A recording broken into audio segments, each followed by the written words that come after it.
personne ne peut oublier d'où l'on vient. Merci à nos aïeux. Ils ont fondé cette commune, l'ont façonnée, l'ont portée pour nous la confier aujourd'hui. J'ai connu la vapeur, il y avait les trains, il y avait beaucoup de marchandises. Les marchands de bois, à l'époque, il n'y avait pas de camion. Ils mettaient tout sur le wagon. Quand j'étais jeune, j'ai connu, moi, il y avait 9 bars au bourg et il y en avait 12 ou 13 à la gare. C'était des petites fermettes, ils étaient presque en autosuffisance. Ils cultivaient leurs légumes, ils avaient leurs volailles, ils avaient leurs petites vaches, moutons. Et c'était très paisible. Moi j'ai un souvenir d'une vie très agréable où les gens ils allaient à l'accueil des champignons, des châtaignes. Nous sommes dans le parc naturel régional Périgord-Limousin. À 40 km au sud de Limoges se trouve la commune de Bussière-Galant, un village français de 5386 hectares pour 1400 habitants. Ah ben on y est bien, il faut reconnaître. Moi personnellement, j'ai toujours aimé vivre à la campagne, je suis resté à Bussière pour ça. On n'a pas de problème de stationnement, on n'a pas de problème avec ce qui se passe, la pollution. Chez nous on n'a pas de pollution.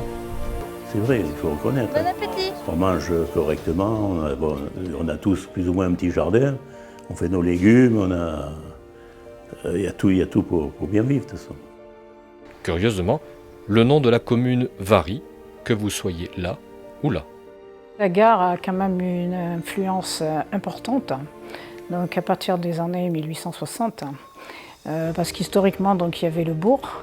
À partir du moment où la gare a été construite, toute une agglomération a vu le jour. L'été, les visiteurs profitent du soleil, de la baignade, des marchés de producteurs. On se promène, on se détend, on prend son temps, c'est le temps des vacances. Certains marchent, d'autres courent. On en voit en calèche, en canoë, sur des paddles. On peut même en apercevoir dans les arbres. On peut jouer au petit train, en famille, avec le plus sérieux des conducteurs de locomotives. On peut aussi se révéler un grand sportif sur des VTT électriques. Dans nos rues, que ce soit au bourg ou à la gare, on peut trouver ici tout ce dont on a besoin pour bien vivre. On a toujours un boucher, on a toujours une épicerie, on a toujours un restaurant, un petit bar. On a le minimum, disons.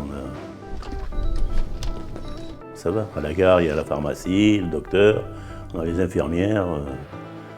On a tout ce qu'il faut de toute façon pour vivre dans un village. Et on a la gare, qui est une bonne chose parce qu'on peut se déplacer. Les gens ils peuvent aller sur Limoges, c'est très intéressant. Notre village abrite aussi des artistes reconnus. S'ils sont discrets dans leurs ateliers, c'est pour ensuite nous surprendre par leur talent lors d'expositions.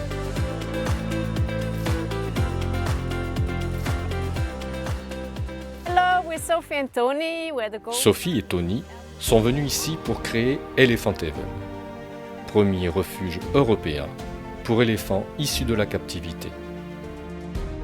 Les travaux de la première étable ainsi que la clôture de 2 enclos sont terminés.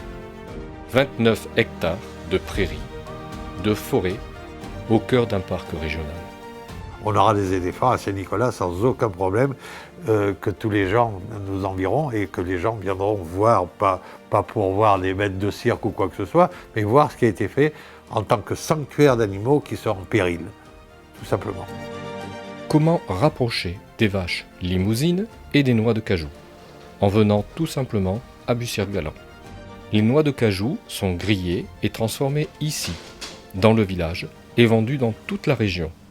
Région où l'on trouve ces prairies vertes, comme ici, celles de Bussière-Galant, avec leurs vaches limousines. Nos écoles accueillent les enfants du village avec, s'il vous plaît, de vraies cuisinières. Nos bambins ont un excellent appétit. On trouve dans leur assiette des produits locaux, des produits bio. un peu comme à la maison. Nos terrains de sport offrent aux enfants du club de foot des équipements de qualité. Les plus grands profitent aussi de cette nature protégée. On est tous cavaliers de famille, mes enfants, moi-même. Et c'est vrai que ce qui nous plaît le plus ici, c'est vraiment la convivialité, la familiarité qu'on a avec tout le monde. Je veux connaître le point de bonus ce soir. Quand il remonte en haut de ce classement. C'est pas du rugby amateur là. Blabla, blabla, blabla. On n'est pas là en UNSS. Hein. Là, on joue au rugby. On va être agressif, on va les foutre sur le cul, on va monter, monter, monter. L'équipe de rugby a réussi à rassembler joueurs, partenaires et supporters.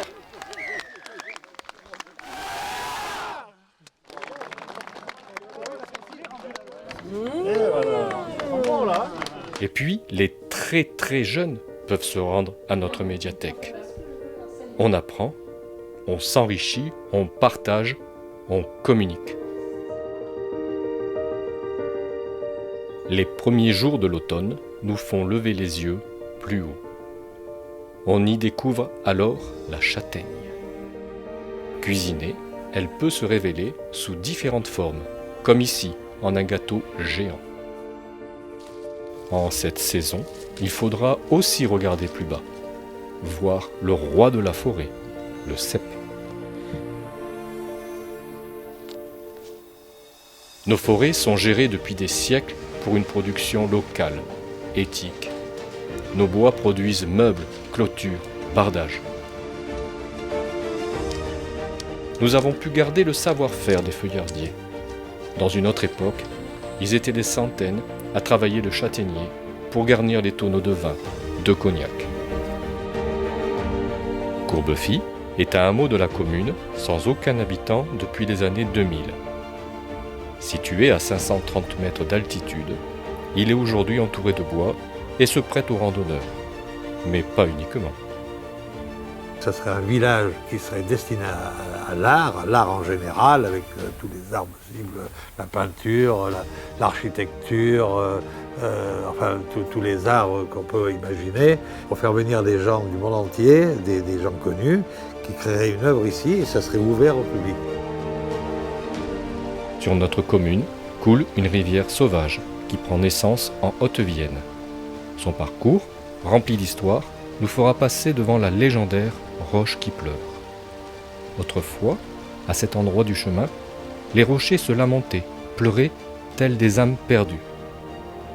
On décida alors d'installer une croix pour calmer las tornas. L'hiver, chez nous, c'est bien sûr la visite du Père Noël pour la joie des tout-petits. C'est aussi le temps d'un bon feu de cheminée, de brume matinale, d'arbres aux longues griffes plantés dans le bleu du ciel.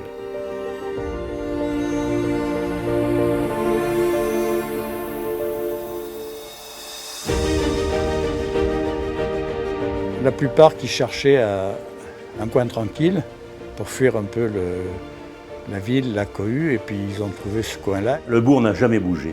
Ça a toujours été le village. La gare, c'était la petite ville dans le temps. Je suis très fière de mon village, j'y suis très attachée. J'y vis depuis longtemps. On est heureux là. Ah, on n'a pas tout le loisir qu'il y a en ville. Mais on vit quand même. On est aussi heureux qu'eux. Hein. On est à la vraie campagne, c'est ce que j'appelle la vraie campagne, c'est où vous voyez encore les oiseaux, entendre les oiseaux chanter partout, voir le sanglier qui passe au fond du jardin ou le chevreuil qui vient manger vos choux, voir le roitelet ou la mésange qui se met sur votre fenêtre. C'est ça, là. Et d'avoir encore des voisins qui vous parlent.